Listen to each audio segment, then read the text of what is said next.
সোণোৱাল চৰকাৰৰ দিনত ফাদিল হোৱা ৰাজ্যৰ সৰ্ববৃহৎ APSC নিযুক্তি কেলেংকাৰীৰ তথ্য মুখ্যমন্ত্ৰী হিমন্ত বিশ্ব শৰ্মাৰ দিনত গাপ দি তৎ পোৱা নাই চৰকাৰে।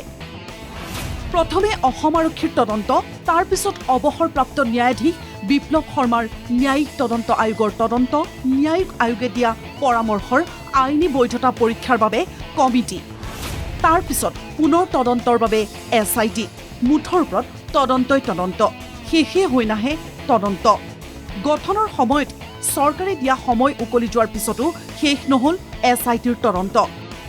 গুৱাহাটী উচ্চ ন্যায়ালয়ে প্ৰশ্ন কৰিছিল SITক। 22 এপ্ৰিলৰ ভিতৰত উত্তৰ দিবলৈ কোৱা হৈছিল SITক।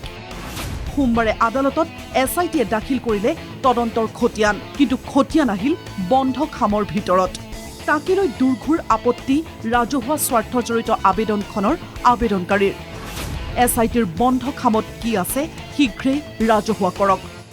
যে SITত আপোনাৰ SIT ৰিপৰ্টখন সিল কভাৰত দিব লগা মানে কিয় হ'ল এইটো SITয়ে বুজি পাব। এই জুডিচিয়েল কমিশ্যনৰ ওৱান মেন ইনকুৱাৰী কমিটিৰ যিটো ৰিপৰ্ট, এই ৰিপৰ্টৰ ওপৰত বেছ কৰি গভৰ্ণমেণ্টে একশ্যন ল'ব লাগে আৰু এই মানুহবোৰক চাকৰিৰ পৰা টাৰ্মিনেট কৰিব লাগে ষ্ট্ৰেইট এৱে। এণ্ড ছেকেণ্ডলি আপোনাৰ যিখন ইনকুৱাৰী কমিশ্যনৰ ৰিপৰ্ট গভৰ্ণমেণ্টৰ তাত পেণ্ডিং আছে, it should be made public. Guwahati উচ্চ ন্যায়ালয়ৰ অৱসৰপ্ৰাপ্ত ন্যায়াধীশ বিপ্লৱ কুমাৰ শৰ্মা আয়োগে APSC কেলেংকাৰী সন্দৰ্ভত ইতিমধ্যে ৰাজ্য চৰকাৰক দাখিল কৰিছে দুখনকৈ বিশাল প্ৰতিবেদন। এখন প্ৰতিবেদন 2013 বৰ্ষৰ কেলেংকাৰীক লৈ আৰু আনখন প্ৰতিবেদন 2014 বৰ্ষৰ কেলেংকাৰীক লৈ। ডিব্ৰুগড় আৰক্ষীয়ে কৰা তদন্তৰ পিছতহে ন্যায়িক তদন্ত আয়োগে কৰিছিল এই তদন্ত। সাময়িকভাৱে দুয়োখন প্ৰতিবেদনত সৰ্বমুঠ 54 ৰাজপত্ৰিত বিষয়াৰ নাম উল্লেখ কৰিছে আয়োগে, যিসকলে নীতি বহিৰ্ভূতভাৱে ধনৰ বিনিময়ত চাকৰি লৈছিল। ন্যায়িক আয়োগৰ প্ৰতিবেদনৰ পিছতেই বিষয়াসকলৰ বিৰুদ্ধে চৰকাৰে ব্যৱস্থা গ্ৰহণ কৰিব বুলি আশা কৰিছিল সকলোৱে, কিন্তু সেয়া নহল। আৰু এখন SIT গঠনেৰে তদন্তৰ নামত ভেকু ভাওনা কৰি বিষয়াসকলক সুৰক্ষাহে দিলে চৰকাৰে।